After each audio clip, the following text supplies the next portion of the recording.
We've seen how to get information about our objects, but what if we need to get information that these objects create? For example, I need to know the distance between two lines.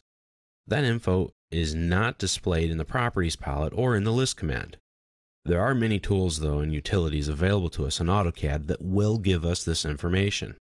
If you go to the ribbon, on the Home tab, in the Utilities panel, here's where you'll find most of them.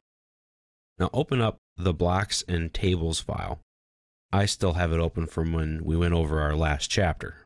Really, any file will do, but I suggest you open this one up to help follow along.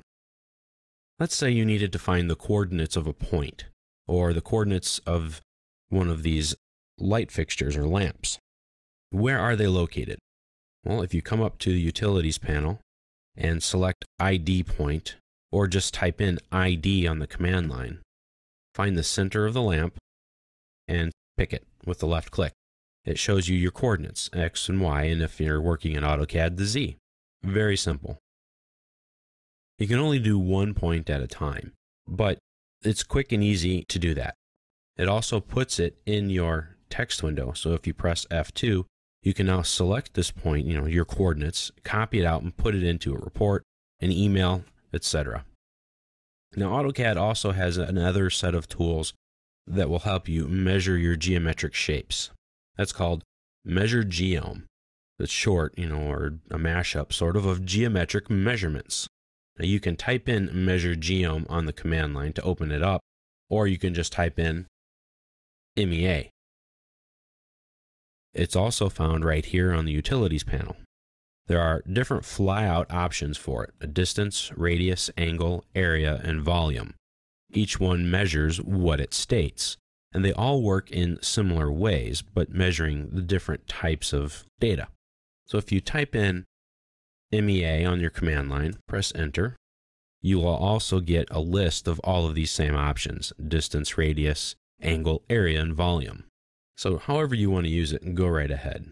Let's start with area. Go to a room.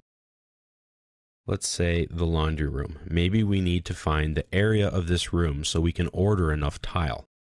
That's quite easy. Just start picking the points at the corners of the room. AutoCAD will create this green shape for you, and it will give you the total area. Wherever the green is, that's where the area will be measured. If you press F8 to turn on your ortho, you can only move horizontally and vertically. But if you turn it off, you can move anyway, and you can visualize and see the shape that's going to be created. Once you're finished picking all of your points, press enter, and there you go. We're working in architectural inches right now, so it's giving us the area in square inches, and it's also showing it to us in square feet. The other nice feature that it adds in there for us is the perimeter, 42 feet, 1 inch.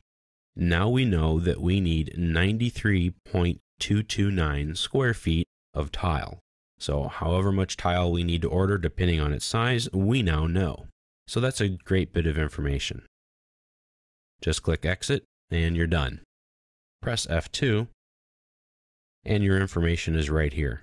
I can copy this out, select it, right click, hit copy, and now paste it in an email to my contractor, who will then go and order the tile and come back and finish the flooring on my laundry room for me.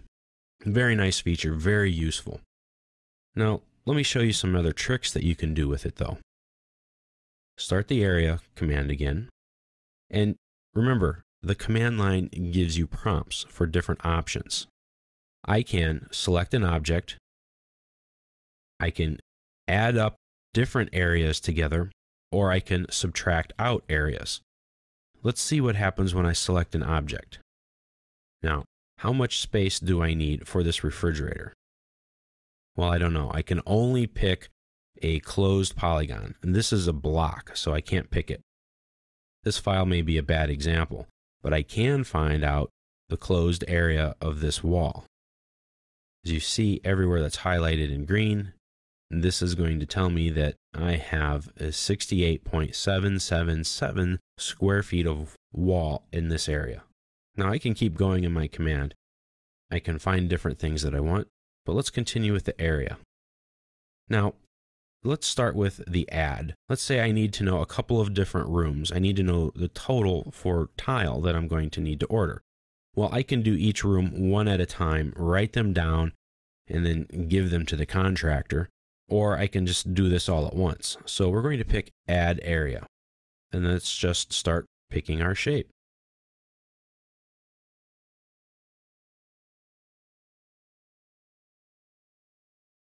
And you can do any shape that you need.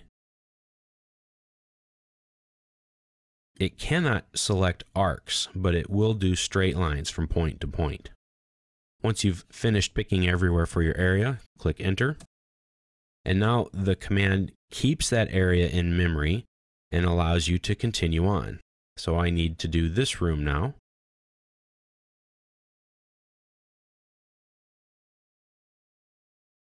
And I have my running O snaps on so that it'll automatically pick the endpoints for me. And that's a great tip. Once I've picked that shape, I press Enter. And as I'm going along, it's telling me how much area that I'm using or going to need to use. Going to this room now because it also has tile. Press Enter. Now I have these 3 rooms. Now this is a hardwood floor right here, so I don't need that room. Again, hardwood floor, and it looks like I'm finished for the main level. Now I have these 3 rooms, I press Enter, and I have my total area. Pretty neat. Now I can pick something here, any shape again, press Enter, and well, I can't continue on. I can't add more to it. I can't do anything else.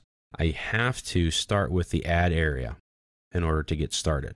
So if I start with add and I pick my shape, whatever it might be, press Enter. Now that I've added something to it, I can pick the subtract area. So let's say I don't want this part. Now the part that's in red will be the part that's being subtracted from the green part. So once I've picked everything, I press Enter. And if that's everything I've done that I want to do, I press Enter again, and here is my total. That's just the green area, not the red area. So that's nice if you have a special case. For example, if I wanted to work on the kitchen area, make sure though that you start off with the add area. Pick your shape.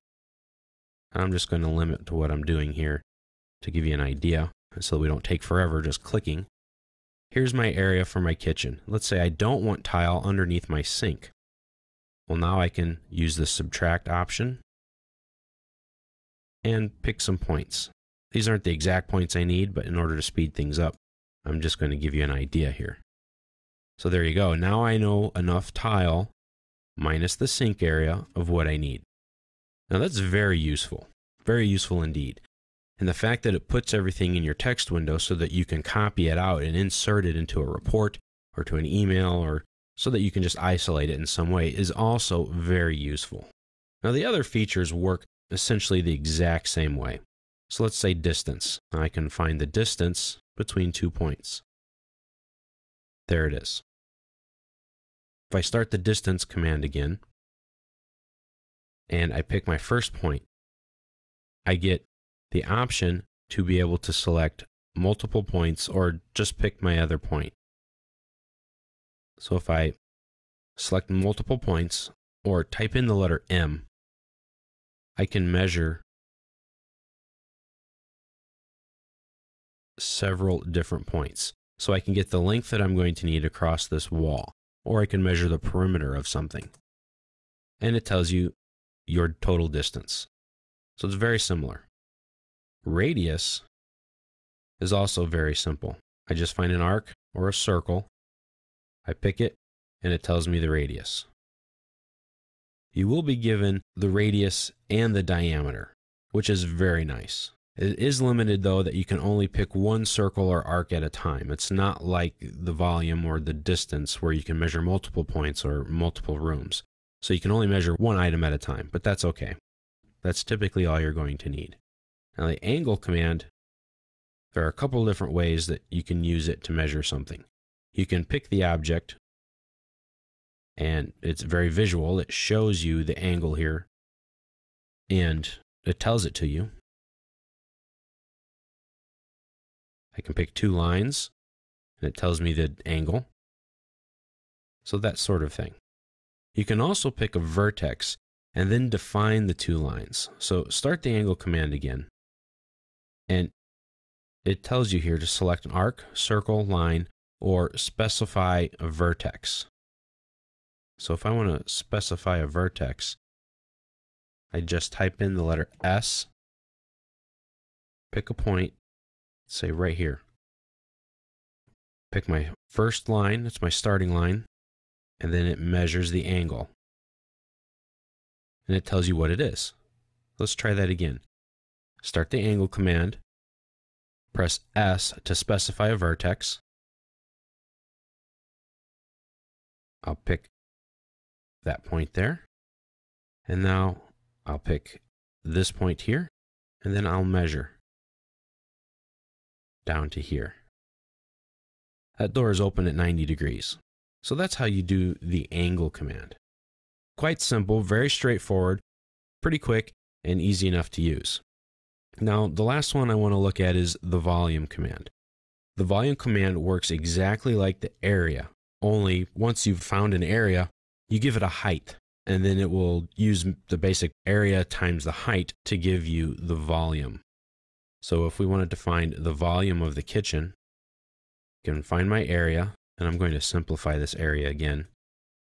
Press enter, and then I tell it how high to create it. So if I type in 3 feet, it gives me the volume in cubic inches, which is my basic unit. So it will give you your volume in basic units, or the units that you are being set in.